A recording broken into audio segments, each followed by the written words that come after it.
Ibrahim Hazboun is a journalist, a TV producer who I've known for many years. He's covered the Israeli-Palestinian conflict for 25 years or so in his career, and he holds a PhD from Hebrew University in communication and conflict studies. His research on the media landscape and coverage in conflict zones. Ibrahim, welcome. Thank you, Dana, for having me. Look, more than anything, as an expert, before any of that, I count you as a friend and somebody who I think is balanced and neutral and knows this story so well. Can I just get your first reaction to the last few days? What has happened? Actually, I am covering this conflict, as you said, for the past 25 years, but this time is different. It's a new level of violence, a new level of confrontation, and there are a lot of elements involved in it, and there are also civilians who are victims in Israel and in Gaza as well. So we should look into the picture from the whole perspective as a result of many years of conflicts between the sides, and as a thing that many people and many countries in the past several years didn't care about, and they are not looking to solve it at all. They are keeping it as is. What would drive Hamas to target civilians the way they have inside Israel in ways that, I have never seen? The killing of innocents, whether they be women and children, and kidnapping and rapes, and the killing of people at a music festival by over 200 people. What brought us to this? Actually, let's start from the beginning.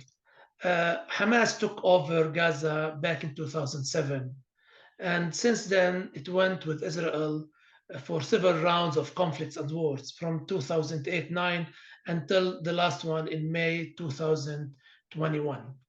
Hamas was trying all that way to fight Israel because that's part of their ideology and stuff. What happened recently is a new tactic of Hamas to go inside Israel and try to kidnap people as much as they can, as they said, in order to cut Palestinian prisoners free. And for them, this is a big source of success because their supporters will really cheer for that.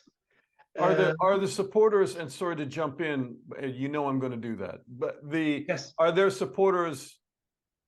Do you include Palestinians in the West Bank?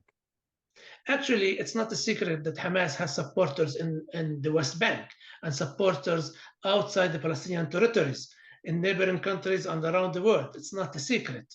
They know they have even their leadership now is based outside of the Gaza Strip, including their main leader, Ismail Haniyeh, who was watching on TV on Saturday what was happening on the streets around the Gaza Strip. So Hamas has supporters everywhere. That doesn't mean that the whole Palestinians agree on the way that things is happening.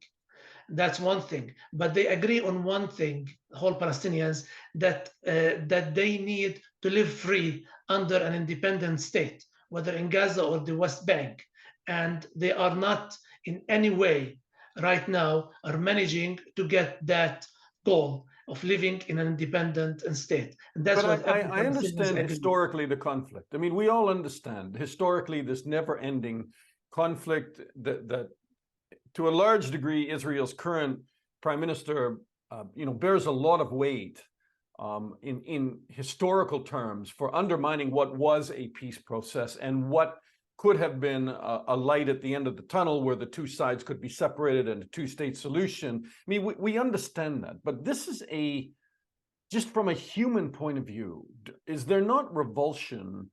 And I'm not trying to get you to take a step too far if you're uncomfortable with it, but is there not a level of revulsion even amongst Palestinians, perhaps in Gaza, but certainly in the West Bank, that the killing of people in these settlements just went too far. Actually, let's talk about Gaza and what's happening. You started with the Israeli Prime Minister Benjamin Netanyahu. He made it clear that that he doesn't have a partner among the Palestinians. There wasn't any high-ranking meeting on a political issue between the Palestinians and Israelis since 2014. And lately, with his right-wing government having two right-wing ministers, he had no intention to go in any peace deal with the Palestinians. So the Palestinians in general has no hope. That's on one side. On Gaza, you know, the kids that were born in the early 2000s, and now they are like about 22, 20 years, 23 years old, they never saw anything in Gaza more than the wars that happens between 2008 and 2021. So they don't know anything more. They are living in a space, in a very poor situation, so they don't have much to know. And by the way, the media did not cover anything about what's happening in Gaza since like only they come during the conflict escalation and then they disappear. For example, like Gaza has no hope. There was a lot of their people, young people, who tried in the past year or so, we are talking about hundreds, to take the sea and emigrate to Europe and other places. Many of them was killed actually during these travel. And you know, this was a big shock. So people in Gaza were looking for a hope, but they never found it. So they are living in a situation who's like really doesn't encourage any hope, any future looking events that could encourage people to look for alternative. So in general, the people are sitting and waiting for something to happen. Right. And I don't think any of that Hamas are working on the ground. Yeah, I don't think any of that justifies what happened over the weekend and the shocking things that we've seen. And I don't think you meant it that way either. But why now? Why you can't help but think that all of this was launched in the wake of images of Israelis meeting in Saudi Arabia and the possible normalization of relations with the Saudis, and the fact that other Arab states were willing just to leave the Palestinians behind at a certain point and say, okay, that conflict's never going to be resolved. We will carry forward relations with Israel and just and get on economically with life in the Middle East with Israel. Actually, the Israeli Prime Minister Benjamin Netanyahu went to the UN in September and had a map of a new Middle East, and having Israel as one united land, ignoring the West Bank and Gaza. And that shows that many, including Palestinians, were not happy with that. And that had killed hope for them as well. That's one thing. And actually, many Palestinians through the years were against killing civilians. And they believe that their struggle with Israel, for them, is a political struggle that depends on building and establishing their own state. So, you know, the killing of civilians in the conflict is not a new thing. There was the bombings in the 90s, there was the bombings in the early 2000s. And by the way, this area or this period has changed the mentality even among Israelis. And Ariel Sharon, the former prime minister of Israel at that time, was thinking differently. Even he was the father of settlements, and he made the pullout from Gaza, from the settlements and parts of the West Bank, and how he was trying to do something different from Israeli point of view. Doesn't mean it's in favor of the Palestinians, but there was a change. And they hope that difficult victims on both sides can change it today. So was Yitzhak Rabin, you know, the father of the Oslo Accords, and yes, the belief that if we separate and land for peace, that eventually we can live together somehow. But I think that's far away in the dust now, and that Israel in the dust, but perhaps necessary to return to it at some point. But right now, it's probably the last thing on the minds of Israelis and Palestinians. But we've just seen Yoav Gallant on the Gaza border, the Israeli defense minister, talking to Israeli troops. We are fighting human beasts, he says. The Islamic State of Gaza thanks to your heroic action as he's talking to the troops in this defense mission, you will have the honor of changing the reality here. You saw the cost, you witnessed the turnaround. Hamas wanted to change in Gaza. It will change 180 degrees from what they thought. They will regret this moment. Gaza will not return to what it was. Now, reading through that, and then the IDF spokesman's interview 2 days ago, when I heard him talk about the fact that cabinet has directed that they disarm Hamas so that they can never launch any military attack again, and that they remove Hamas from the leadership of Gaza, remove Hamas. Is any of this possible when the Israelis are now contemplating and seem bent on a ground incursion into this maze of the Gaza Strip where 2.3 million people live? Tena, first of all, this new talk from the defense minister of Israel and the IDF spokesman is not new. The same goals were set in 2009 and 2012 of disarming Hamas and removing Hamas. But among Israelis and cabinet members and analysts among the Israeli society said that going into Gaza will cost them a lot. And the big question, after removing from Hamas, what are you going to do in Gaza? And what will the future? Are you going to remove the people? No.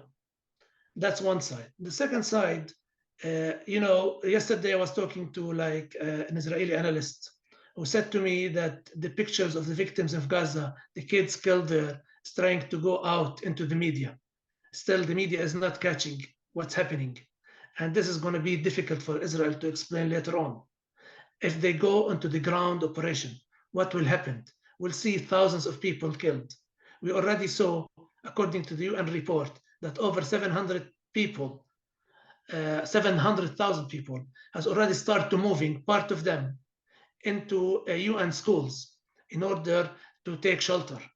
So if Israel goes in, there will be a human catastrophe. So what's the end up result? Nobody knows. And these goals were set in the past. It's such an important question. It's such an important question that you're raising. Even if, I don't understand how, because you can't move armor in there. You and I have walked those little alleyways and narrow streets, and there's a network of tunnels under there. Hamas, that's Hamas's home. I mean, they own the turf, and they have the upper hand in many ways. Even if you could remove, the Israelis could remove Hamas, who do you hand the keys to the next day in the Gaza Strip? That's a big question. Actually, in the past, Sharon tried himself when Mubarak, the Egyptian president, the former Egyptian president, was on power and told him, come and take Gaza. And Mubarak said, no, I can't deal with these 2 million people. I can't. I'm not sure today anyone is ready to take the keys. Gaza, it's owned by their residents right now, the Palestinians there. And I'm not sure there will be another solution rather than going and talking to the Palestinians directly. So it's a problem. And I hope that there will not be a lot of bloodshed before understanding once again that there is another side that you should talk to and reach a solution. I think if a ground operation happened in the near future, there will be a lot of victims, probably in the both sides, and that will lead to no more, to lead to less hope and more hatred. And we saw what's the hatred is bringing into the conflict, Dina. You saw, and we both covered when Fatah was removed, Yasser Arafat's Fatah was removed from the Gaza Strip violently. I mean, it was Palestinians killing Palestinians, and Hamas came to power. Is there any notion that Fatah would ever regain power in the Gaza Strip and remove Hamas, or step into a vacuum if Hamas was removed? Well, there is no talk about right now, because the Palestinians are one united against Israel from the point of view that they are destroying homes of civilians right now. So that's one thing. Fatah has a lot of problem in the West Bank, and there are many Palestinians who lost trust in Fatah, and even like Abu Mazen vision that was talking about we are not going to fight an armed conflict with Israel is not getting a lot of trust because they don't trust Israel is clearly wants to reach peace. The last year with the two Israeli ministers of the right-wing government, their clear talk about Palestinians and the West Bank and the settlements and removing Palestinians and even putting the rights of life of Israelis in front of Palestinians, even in the West Bank, that made the Palestinians very mad and they don't see any hope. So who will replace who right now? It's a big question. It's not clear. I'm not sure yet that the Israelis will take the full decision and go all the way to remove Hamas. They may do anything else. It's still very early to know. But if they go to Gaza, it's gonna be a bloodshed again. I'm saying that it's unfortunately that's what we'll see, and that's why my Israeli analyst yesterday, with my talk to him, told me it's gonna be difficult for Israel to explain what will happen. If it will take days or weeks, then it's gonna be a disaster. So we are back to the same circle of a vicious violence, where like a lot of victims, mostly from civilians. What about Netanyahu? I mean, he, Mr. Security. He now historically has been the leader in one of the greatest intelligence and security failures in Israel's history. He is seeking a national unity government.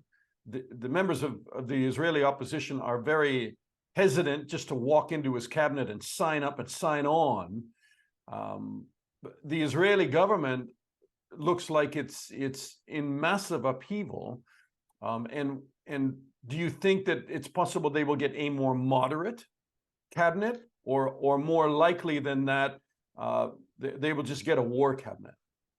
It is. That was my word, Dana. It's a war cabinet, and I think there is a lot of consultation with the Americans, according to all the reports and the sources. And the Americans want like united cabinet to face what's happening right now on the ground, and to end this war with Israel winning it.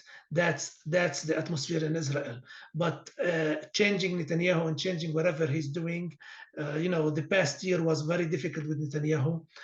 Israelis are accusing him of looking about himself.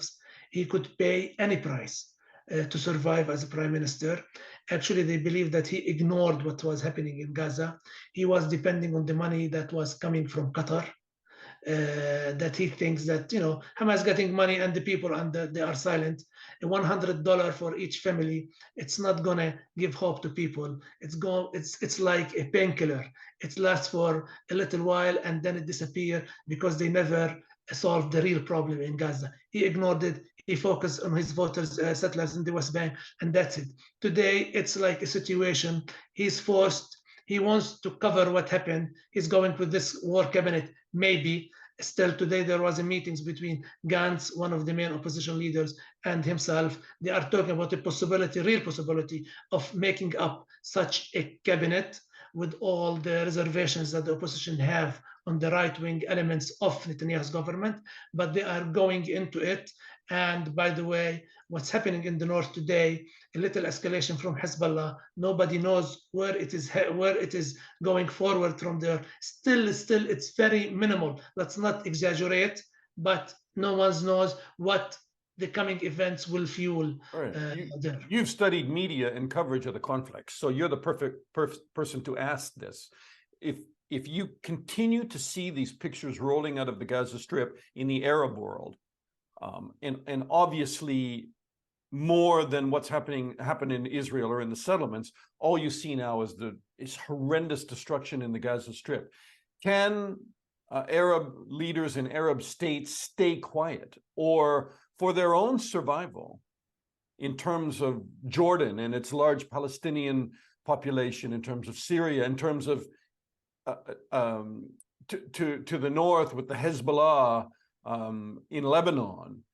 Can the Hezbollah sit quietly, or does it come a point where they are going to have to take action, and don't forget Iran is somewhere in the back pushing different buttons as we speak. Actually, let's start from Hezbollah. Let's make it clear. Hezbollah, from my long years of experience and coverage, including the war in 2006, this group does not operate on emotions. They are tactic, and they think, and they decide according to their interests, according to their their supporters' interests, including Iran.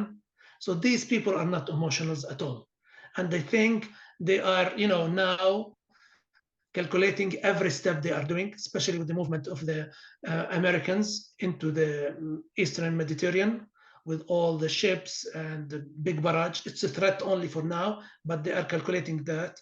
And Iran is also calculating what's the outcome that they will have. So that's on one side. About Gaza, as in the past, these pictures of today, there was start to have these unfortunate pictures of dead kids in Gaza. If it continues, it's going to be bigger.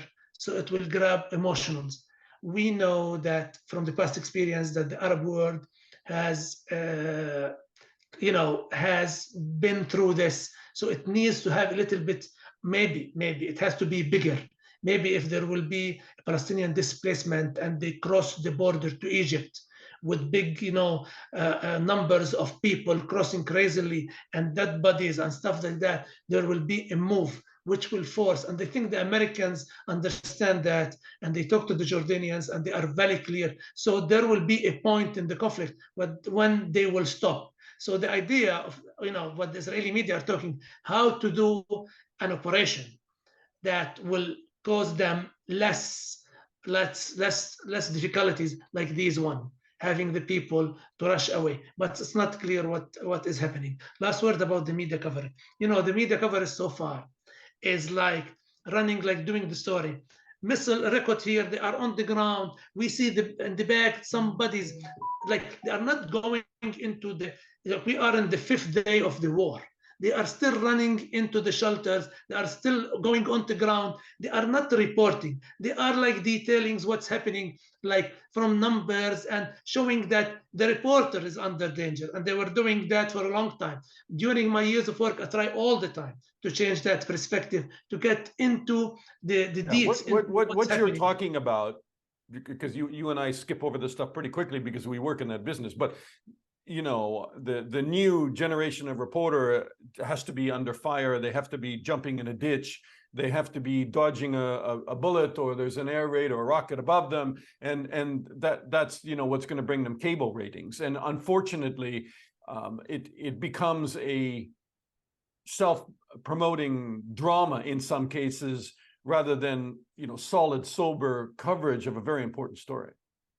Yes, you are right, and we know that. But some of what I saw in the past 2 days are very veteran journalists and reporters who've been here many times. Some of them is like based here. They're showing the same story, the same thing, the same perspective about the story. They are not really looking ahead. Like our interview today is looking ahead of what will happen in the future in the conflict that was caused by the latest attack of Hamas on all these places along the border with the Gaza Strip.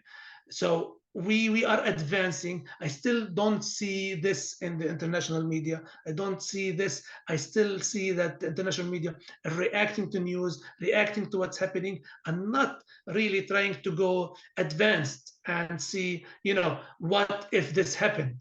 If Israel go into Gaza, what will happen? How's the reactions? The losses of people, the victims, the pictures. We've been there. Israel went twice into Gaza, even very limited, but there was a lot of casualties. So it is very difficult, but we are trying always to push for a better coverage, so people around the world understand what's really going on here. Not only see the surface and not go into the actual things happening. You're speaking from Jerusalem. I want to let you go because I've taken a lot of your time. But the last question to you: do you run out of hope, or do you hold hope that maybe these bad events lead us to something better? I hold hope. If I lose hope, I lost it a long time ago. No, I hold hope. My father hold hope. My grandfather hold hope. My friends hold hope. We hope. We saw in the past that bad events led to some good things. In the 70s, 80s, and the 90s, the situation here was too bad. Then, in the beginning of NAS, we had hope of a peace deal between Israeli Palestinians. There was a change. I witnessed that in first hand. As a young guy, I start to work in the media in Jerusalem and in the Middle East. So was a little hope. Then it disappeared on political things, on a lack of compromising one to another. And today we are living actually in a situation of hatred and calls of revenge. So I hold hope that this could change, and people around the world understand that it's not good to ignore what's happening here. It's going to reflect on all of you. So it's good now to step in and try to see how to get hope to the people of Gaza and how to get hope to the civilians inside Israel. Life continues. Let's change. So this tragic and all these pictures of pain for both sides will end and forever. Ibrahim, thank you so much. I couldn't help but be moved this morning when I was listening to a human rights person who was operating out of Gaza, and they were doing an interview, and he said, you know, for kids that are caught under the bombing and the shelling and the constant sound of insecurity and explosions, that all they can say is make it stop. Yeah, just make it. They should make it stop immediately, and immediately means now. They should, and do whatever they can need to minimize the losses among people, and not only step in. Really, don't let it go. After, if this war ends, don't let it go. Try to invest in it. It will change the things in the Middle East and will reflect very positively on the whole world, including Europe and the US. Ibrahim Hazboun, a longtime TV producer, journalist, and a really terrific analyst on the Middle East, and certainly, you can't talk to anybody better on the Israeli-Palestinian conflict. Ibrahim, thank you very much. Thank you, Dana, for this very rich conversation. Thank you very much.